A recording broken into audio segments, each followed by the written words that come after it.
महिमा डीजे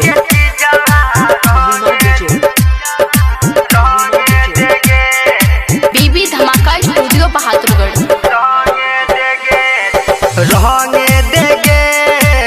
रहने देगे चोली के चीजा रहने देगे छौरी रहने देगे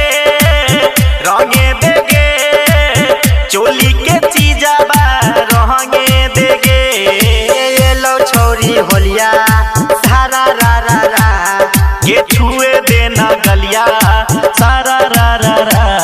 ये लो छौरी होलिया ये छुए देना गलिया ये हमर कहल बतिया तू मानी लेगे रहने देगे चोली के चीजा रहने देगे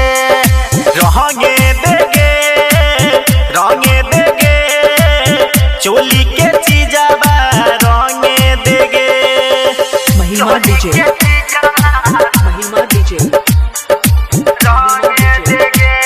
मिक्स बाय विभीषण बबुआ। लागे के करो से फसल छागे फगुआ में दिलवा में धसल छागे गे छौरी साचे साचे बतिया बता केकरा तू याद में लागल छेगे के करे छाना दानी हे गे सुन न कर मन मानी गे करे छाना दानी गे कर नहीं तू मन मानी गे गोले गोले ढोरिया के टोबे देगे रहने देगे चोली के चीजवा रहने देगे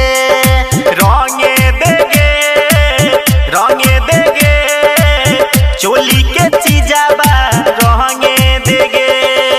महिमा डीजे